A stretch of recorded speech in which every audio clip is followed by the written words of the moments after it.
Sempre essa primeira pergunta é a respeito do chamado da pessoa que está vindo aos episódios. Então, para você, como é que você descobriu o seu chamado pastoral e isso foi com que idade, mais ou menos?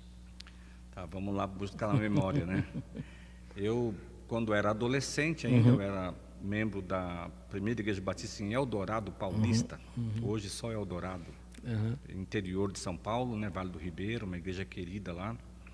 E a gente participava de muitos projetos missionários, e num desses projetos, eu com 14 ou 15 anos, eu fui escalado para pregar, pela primeira vez na minha vida.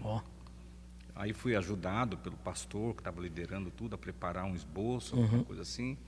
E quando eu preguei o primeiro sermão da minha vida, houve 26 decisões por Cristo.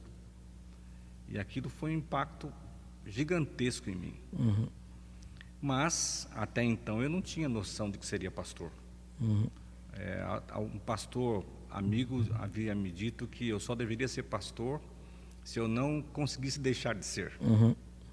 Ou seja, se o chamado for mais forte do que a sua vontade. Então eu resisti por um bom tempo. Eu ainda fui para o seminário pensando em ser um servo útil na igreja, mas não com o ministério pastoral em foco. E no último ano de seminário eu comecei a entender que Deus estava me chamando para o ministério pastoral. Legal. Você abriu antes que o seu pai não era pastor, mas o seu pai foi um líder importante dentro da igreja, participando inclusive de plantação, e isso trouxe para você algumas realidades, inclusive de ser um filho de pastor, né? Mas qual foi a maior influência do seu pai na sua vida para que você fosse um pastor? Ele pesou nessa decisão de você seguir a carreira ministerial? Meu pai e minha mãe nunca me pressionaram para ser pastor ou para deixar de ser pastor. Mas realmente o exemplo deles como servos de Deus, piedosos, dedicados à igreja, isso foi uma influência poderosa no meu coração. E eu amava sair com meu pai para evangelizar, para ir aos cultos em que ele tocava, que ele pregava. E aí, então, eu acho que nesse sentido, talvez tenha sido a maior influência da minha vida.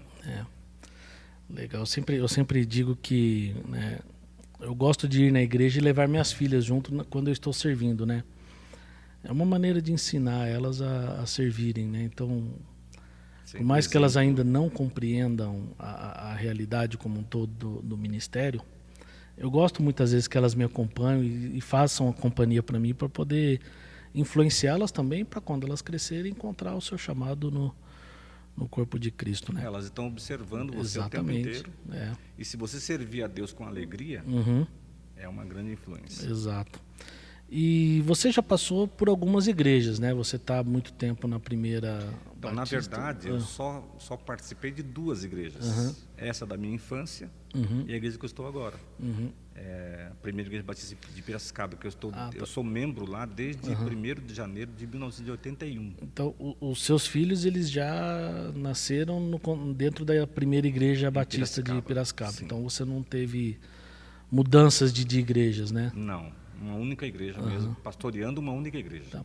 E com os seus pis também foi a mesma coisa, você não teve muitas mudanças? Só em Eldorado e Piracicaba.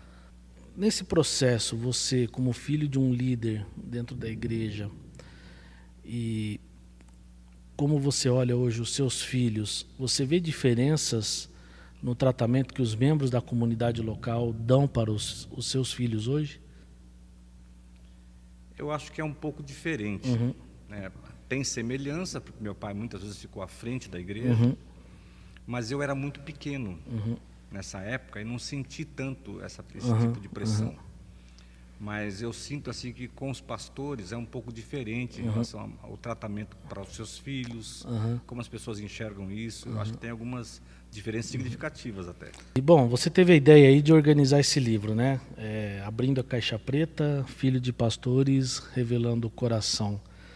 E são 15, se eu não me falha a memória, filhos de pastores que escreveram esse livro. Como é que surgiu essa ideia? A introdução também é um filho de pastor que escreveu. É um pastor que é filho de pastor. Ah, tá. Você escreveu, acho que é a conclusão, né? Isso. E como é que foi, como é que surgiu a ideia de organizar esse livro? Então, surgiu a ideia para a dificuldade que eu estava tendo com meu filho. Aham. Até então, a gente tinha uma dificuldade, conversávamos muito, eu percebia que ele não estava feliz, Uhum. enfrentando algumas barras grandes dentro da igreja, e ele não é de falar muito. Quando eu comecei a ter esse tipo de conversas mais profundas com ele, Aham. eu percebi que realmente era um assunto que precisava ser mais falado.